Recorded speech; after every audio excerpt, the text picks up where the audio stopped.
წარმატებული და ლიდერი კომპანიების დაჯილდოების ცერემონიალი ქართული ბრენდის დღე 2016 სასტუმროში ბილთმორ თბილისი გაიმართა.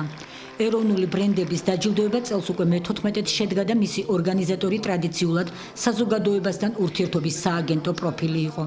სხვა საინფორმაციო საშუალებებთან ერთად პროექტის მხარდამჭერთა შორის ჩვენი აფხაზეთის ავტონომიური რესპუბლიკის საინფორმაციო უზრუნველყოფის ცენტრი გახლდათ. ლიდერი, რეპუტაცია და ნდობა, წარმატებული ახალი ქართული ბრენდი, ბრენდ პერსონა, წარმატებული ტელეპროექტი პრიზები სწორედ ამ ნომინაციებში გაიცა.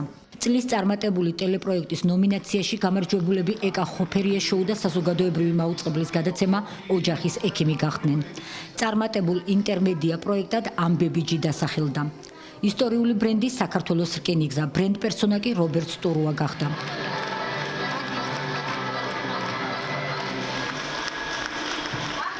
დამაჯილდოვი ძალიან გამეხარდა. ისრაელიდან ძალიან კარგი საჩუქარი იყო, მაგრამ მე ვთქვი ბოლოში რომ დამბრენდეს. ბედნიერად იყავით, თავარია იყო ჯამრთელი და ბედნიერი და ცოტა ფულიც ჰქონდეთ. მინდა წარმატება ვუსურვო ხალხს, ვინც რაღაც ახალს აკეთებს თავისი ერისთვის. ღონისძიებაზე სხვადასხვა ნომინაციაში გამარჯვებულებიც გამოვლინდნენ.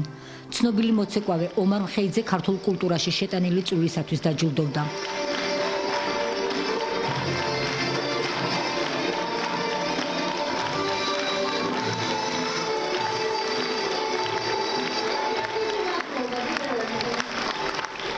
ქართულ კულტურულ ცხოვრებაში შეტანილი განსაკუთრებული წვლილისათვის ჯანსუღ კახიძის მუსიკალურ ცენტრს და ვახტანგ კახიძეს პრიზი გადაეცათ. ახალი წარმატებული ბრენდის ნომინაციაში გამარჯვებულთა შორის სტუდია სალონი ატელიე 27 დასახელდა, რომლის ერთ-ერთი დამფუძნებელი და არტ-დირექტორი აფხაზეთის მკვიდრი ქეთი ლაკერბაიაა. დამაჯილდოვეს როგორც ახალი ქართული წარმატებული ბრენდი წლის და ატელიე 27 როგორც ბრენდი შედგა და მიიღო ჯილდო. ესეთი საპასუხისმგებლო მინდა ვთქვა. ყველა ქალბატონს მინდა მადლობა მოუხადო იმისთვის, რომ ჩათვალეს, რომ ეს ჯილდო გვეკუთვნოდა.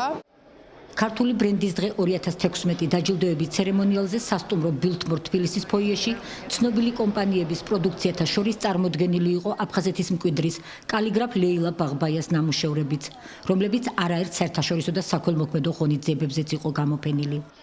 უკვე მეორე წელია ვღებულობ მონაწილეობას ქართული ბრენდის დღეზე და მე წარმოვადგენ აფხაზეთს. ჩემი ნამუშევრების გამოფენა არის წარმოდგენილი.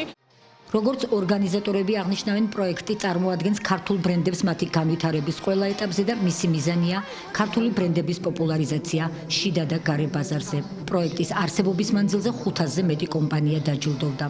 მე მინდა ყველა ქართულ ბრენდს მიულოცო დღევანდელი დღე, დღევანდელი გამარჯვება. ამ პროექტის ფარგლებში შესაძლებელია მათი ყველა ეტაპზე წარმოჩენა და რა თქმა უნდა, ქართული ბრენდები არა მხოლოდ ამ შემთხვევაში წარმოადგენენ საქართველოს ეკონომიკას, არამედ მოიცავს ქართული ბრენდის დღე, შოუ ბიზნესს, ხელოვნებას, კულტურას. ეს პროექტი არის 14 წლის უკვე გაამართლა პროექტმა. მანანა გეგიძე და გუჯა მარღია არა მარტო როგორც ამ საღამოს ორგანიზატორები, როგორც პიროვნებები არიან უნიჭიერესი ხალხი. აქ ეს მარტო დაჯილდოება ხომ არ არის.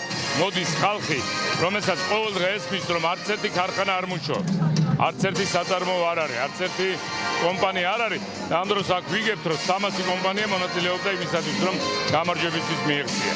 ჩვენ აქ ხედავთ იმ ადამიანებს, რომლებიც იმსახურებენ საქართველოს ბრენდის წოდებას. დღეს რობიკო სტურუა გახდა ბრენდი 2016 წლის. მე მიხარია, რომ 2014 წლის ბრენდი მეც ვიყავი და ხალხთა შორის იყო ლეილა აბაშიძე. და ჩემთვის ლეილა აბაშიძის გვერდში ყოფნა ეს იყო დიდი ბედნიერება და წარმატება. ეს კი საბავშვო ანსამბლ გვირილას აღსაზრდელები არიან, რომლებმაც წარმატებული საბავშვო ანსამბლის პრიზი დაიმსახურეს.